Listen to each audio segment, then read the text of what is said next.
2G spectrum ஊழல். இதை தெரியாதவங்க இந்தியாவிலே இருக்க மாட்டாங்க. காங்கிரஸ் ஆட்சி கட்டிலேருந்து இறக்குனது இந்த ஊழல் தான். இந்த மிகப்பெரிய ஊழலை செஞ்சவர் ராஜா. இதை போய் ஊப்பிட்ட சொன்னோம்னா கோர்ட்லேயே அவரை விடுவிச்சாச்சு. இப்போ போய் இந்த எதிர்காலத்து விஷயத்தை எதுக்கு கொண்டு வரேன்னுவாங்க. உங்களுக்கெல்லாம் ரீகலெக்ட் பண்ணுறதுக்கு சில விஷயங்களை நான் சொல்ல விருப்பப்படுறேன். இந்த 2G ஸ்பெக்ட்ரம் ஊழல் எப்படி நடந்ததுன்னா, அப்ளிகேஷன் போடுறதுக்கு ஒரு வாரம் டைம் கொடுத்துட்டேன். ஸோ ஒரு வாரம் இவங்க கொடுத்த டயத்தை நம்பி ஒரு 46 கம்பெனி 575 அப்ளிகேஷன் போட்டாங்க. 3 மாதம் கழிச்சு நாங்கள் ஒரு வாரம் கொடுத்ததெல்லாம் சும்மா தெரியாமல் கொடுத்துட்டோம், ஒரு நாளே போதும், முதல் நாள் வந்து அப்ளிகேஷனை மட்டும் வச்சுக்கிறோம், மற்றவங்கெல்லாம் வந்து வீட்டுக்கு நடைய கட்டுங்கன்னு சொல்லிட்டு அந்த முதல் நாள் வந்தவங்களுக்கும் பார்த்தீங்கன்னா 1 மணி நேரம் டைம் கொடுத்து இந்த 1 மணி நேரத்துக்குள்ளார பணத்தை கட்டுங்க அப்படின்ட்டு அவங்களுக்கு எல்லாத்துக்கும் லைசன்ஸை கொடுத்துட்டாங்க. இந்த லைசன்ஸ் கொடுத்ததில் 2 டுபாகூர் கம்பெனி, நம்ம ராஜாவுக்கு வேண்டியப்பட்ட 2 கம்பெனிக்கு லைசன்ஸ் கொடுத்துட்டாரு அப்படின்றது தான் வழக்கு. இதை பார்த்தோன்னே உங்களுக்கும் புரிஞ்சிருக்கும், என்னடா ஒரு வாரம் கொடுத்ததை ஏன் ஒரு நாளாக மாற்றினாங்க, பணம் கட்டுறதுக்கு எதுக்கு ஒரே நாள் 1 மணி நேரம் கொடுத்தாங்க அப்படின்றதெல்லாம் பார்க்குறப்ப இங்கே ஊழல் நடந்திருக்குன்றது வெட்ட வெளிச்சமாக தெரியுது அப்படின்ட்டு தான் கேஸை போட்டு ராஜாவை தூக்கி உள்ளார வச்சிட்டாங்க. ஆனால் ராஜா எப்படி வெளில வந்தார் தெரியுங்களா? இந்த மாதிரி ஒரு கேஸ் நடக்குது அப்படின்னா 10ஆம் தேதி இந்த மாதிரி ஒரு அறிவிப்பு வெளில வருதுன்னா ராஜா தனியாக செய்ய முடியாது. ராஜாவுக்கு கீழே வேலை பார்க்குறவங்க ஒரு நோட்டு போடுவாங்க, சார் இவ்வளோ அப்ளிகேஷன் வந்திருக்கு, நம்ம ஒரு நாளாக மாற்றிக்கலாம் அப்படின்னு. அதுவும் அவங்களா சொல்ல, இவர் சொன்னதை கேட்டு. அப்புறம் அதை அவங்க கையெழுத்து போட்டு கொடுத்தாங்கன்னா இவர் என்ன பண்ணுவார், அதை மேலே இருக்கிற ஃபினான்ஸ் மினிஸ்டர், ஹோம் மினிஸ்டருக்கெல்லாம் அனுப்பிச்சி விடுவாங்க.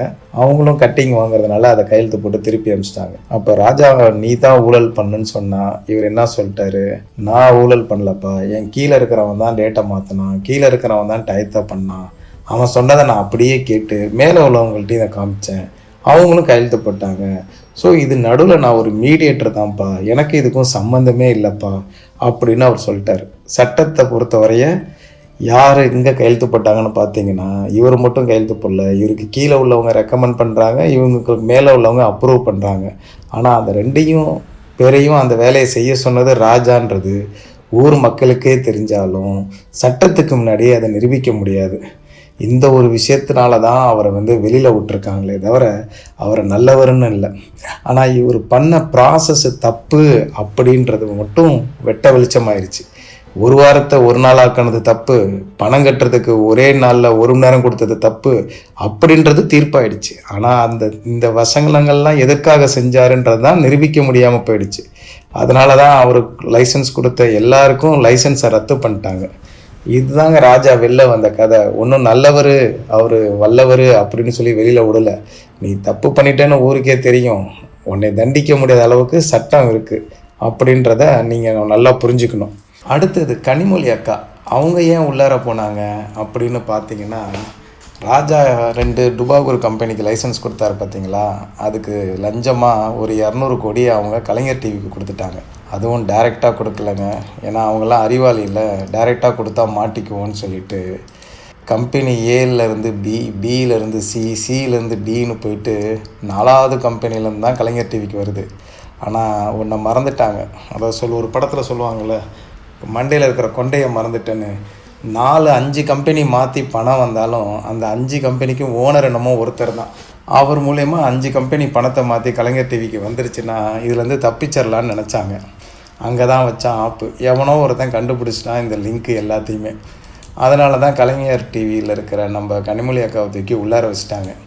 ஆனால் கனிமொழி அக்கா எப்படி வெளில வந்தாங்க, அப்பா நான் ஒன்றும் லஞ்சமாக வாங்கினதுக்கும் எனக்கும் ராஜாவுக்கும் சம்மந்தம் இல்லை, எங்கள் அண்ணன் எனக்கு டீ செலவுக்கே காசு தரல, அதனால் எங்கள் அப்பா டிவி வச்சு பொழைச்சிக்கோ அப்படின்னு எனக்கு டிவி வச்சு கொடுத்தாருங்க, டிவி கம்பெனி வச்சு கொடுத்தாரு. நான் கலைஞர் டிவிக்கு காசை 200 கோடியை நான் கடனாக தான் வாங்கினேன், அந்த கடனையும் நான் திருப்பி கொடுத்துட்டேன், எனக்கும் அந்த ஊழலுக்கும் சம்மந்தம் இல்லைன்னு சொல்லி அக்காவும் தப்பி வெளில வந்துட்டாங்க.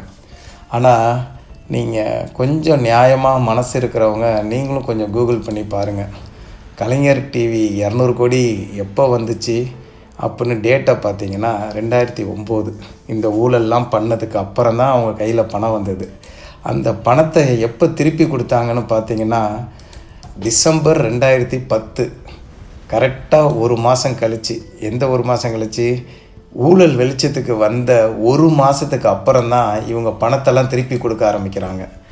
இதையும் கோர்ட்டு நம்பி தான் ஆகணும். ஏன்னா கோர்ட்டுக்கு ஆதாரம் இல்லை.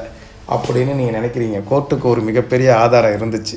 அவர் தான் ராஜாவோட பிஏ செத்து போயிட்டார் பார்த்தீங்களா. இங்கே இவர் ஊழல் பண்ணதுக்கும் கலைஞர் டிவிக்கு 200 கோடிக்கு வந்ததுக்கும் லிங்க் இல்லை. லிங்காக இருந்தது ஒரே ஒருத்தர்.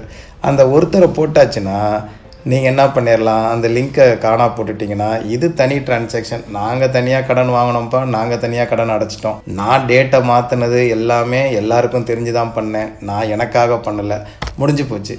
அந்த விஷயத்துக்காக தான் இந்த பணம் வந்துச்சுன்றவனை காலி பண்ணியாச்சுன்னா கேஸை ஈஸியாக முடிச்சுட்டு வெளில வந்துடலாம். இப்போ சொல்லுங்கள், அக்கா ரொம்ப நல்லவங்களா? 200 கோடியை ஒருத்தன் கடன் கொடுத்தானா கலைஞர் டிவிக்கு? இவர் டேட்டை எல்லாத்தையும் இவ்வளோ கஷ்டப்பட்டு மாற்றினது எல்லாமே நல்லதுக்காக தான் பண்ணாரா அப்படின்றத நீங்களே முடிவு பண்ணுங்கள்.